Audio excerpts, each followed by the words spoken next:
Greetings, ladies and gentlemen, and welcome to this narration of the web series The Last Terran.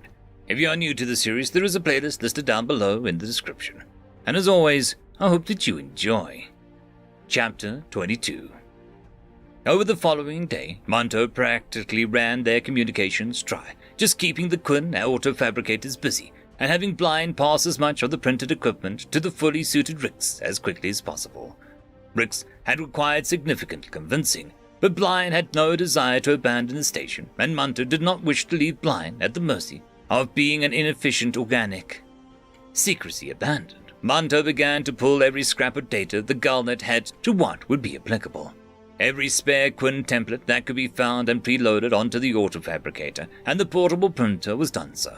Even the so-called premium variants, Monto had no idea what made them premium, but they pulled them down all the same.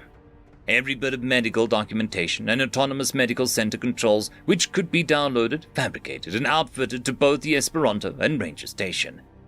It was the first time in having known the Terran that Monto could compare the Terran against another sapient/sentient organic. Blind was utterly exhausted after a little more than 2 or 3 hours. Rix kept on working. Monto, despite having become accustomed to sleeping as Rix did, it clearing away strings far more peacefully than a hard system timeout did, was finding themselves struggling to keep pace. Rix just kept moving. The only times the Terran stopped and even visibly slowed down was when he required waste facilities, or when he required food or liquid. Blind managed a total of 6 hours, teamed up with Rix and Monto, before she slumped against the wall and began the equivalent of a very loud snore for the next 4 hours. Rix broke from their pattern for just long enough to place Blind back in her quarters. As a distraction, Monto tried telling Rix about the system. Rix had perked up a bit at the mention of a debris field. "Any way of telling how old they are?" he asked.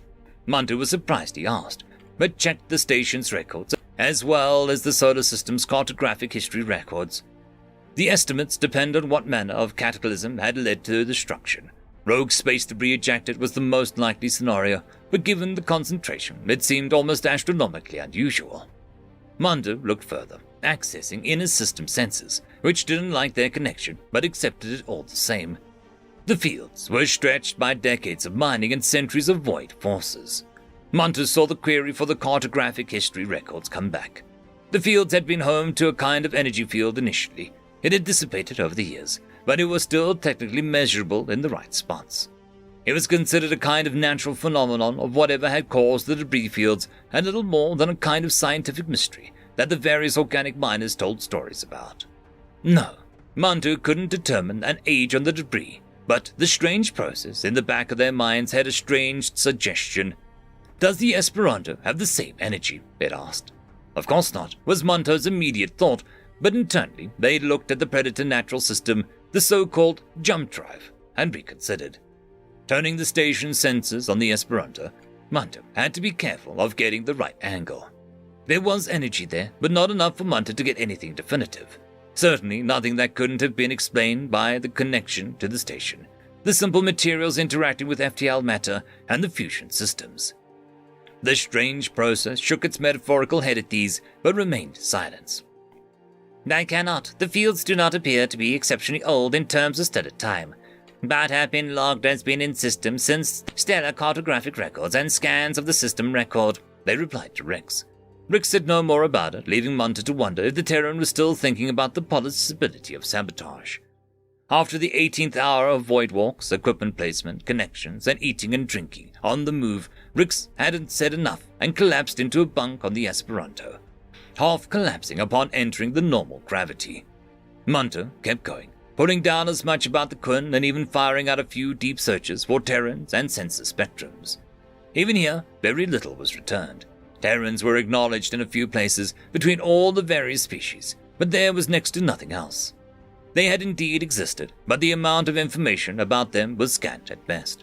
Even with Monto's prowess in looking through older archives of data for forgotten databases, there seemed to be nothing.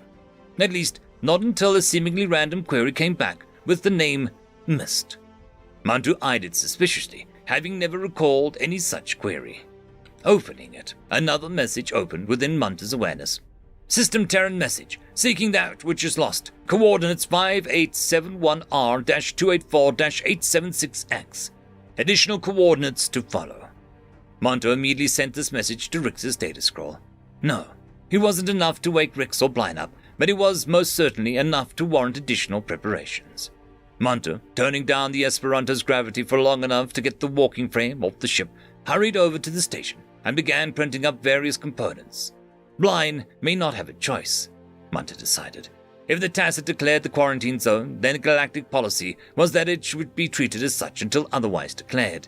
As Tacits were incapable of infection and could be sterilized to within a standard deviation compared to organics, it didn't make much sense that organics would doubt a quarantine. Perhaps Blind would be in danger, having been around a Terran, not merely biochemically, but socially. And if Rix considered the possibility that Blind may also be taken into protective custody, a term that Monto was otherwise unfamiliar with until that had queried it, then they doubted the Terran would leave her. Protective custody, a state in which voluntary choice is removed from the individual so that neither they may harm themselves or others may harm them either. Monto tried to consider why such a state would be declared on Rix. Rix was undoubtedly a fully sapient/sentient. He fulfilled the listed criteria for tacitness in being described as a Terran, right down to using the kind of brute force to adjust mechanisms. Why would Tacits engage in such a case?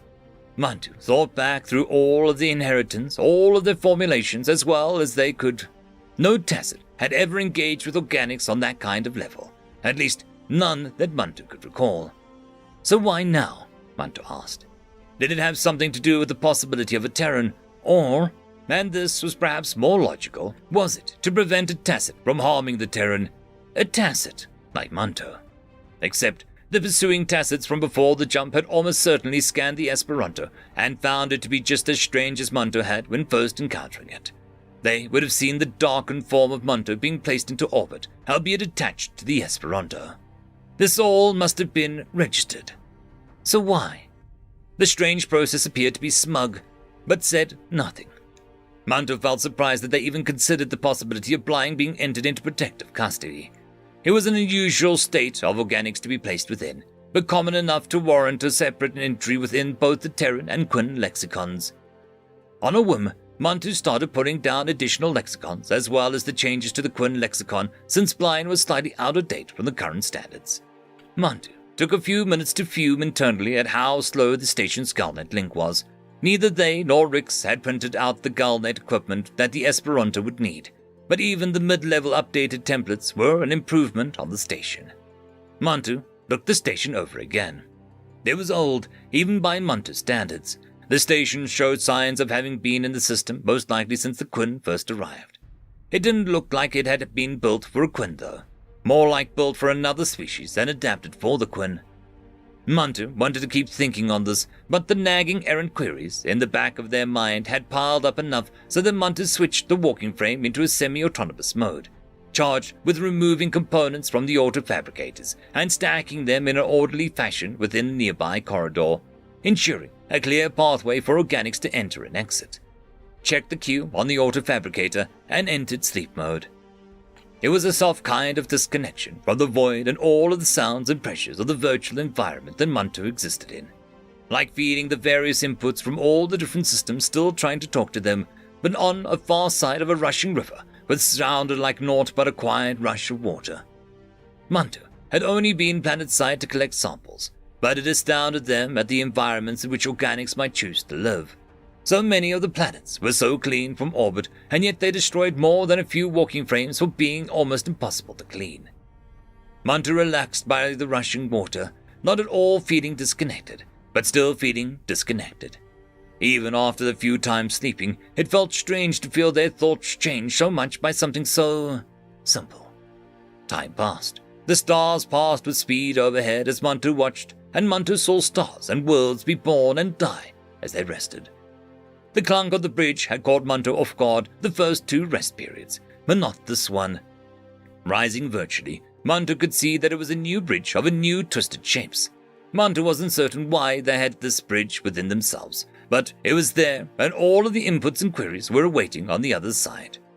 Monto considered what it might mean to remain here. He was peaceful. For now. Monto did not know what would happen to disconnect for so long. What would become of all the inputs on the far bank? What would happen to the bridge? What would become of the river? This is all the kind of simulation, was it not? Would anything change? Munter resolved to see what would happen. They picked up a small rock beside the river and set it next to the tree that Munter wasn't certain was there until they looked for it. It was a tall specimen, the likes of which Munter hadn't seen in years. The species was lost in Munter, and the leaves were a kind of deep maroon.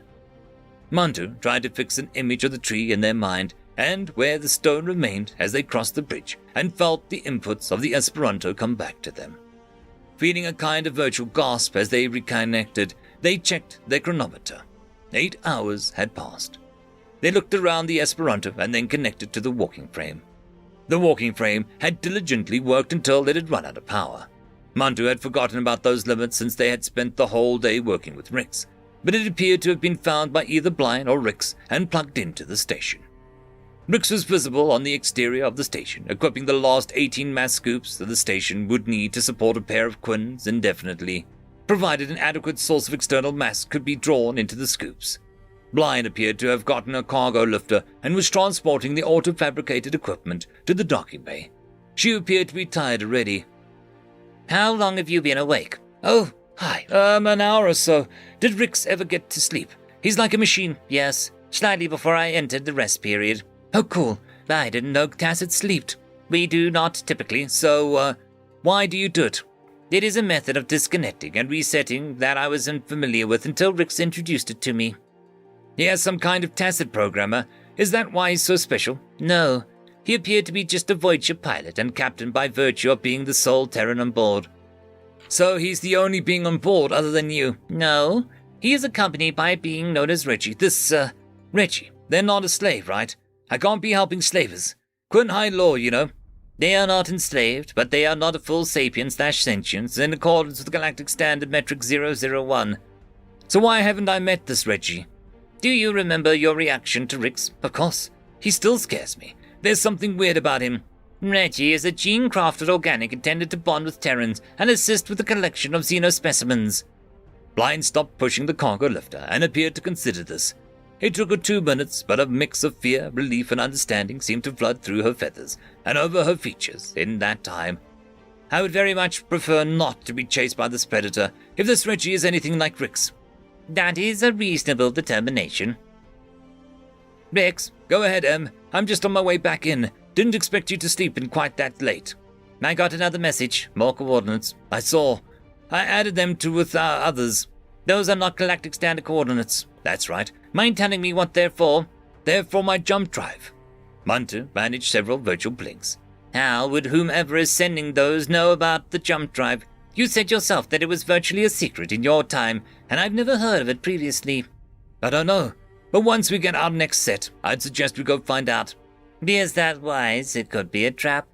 You're sounding more human all the time. You're right, it probably is a trap, but it's a trap being set by someone who knows about jump drives.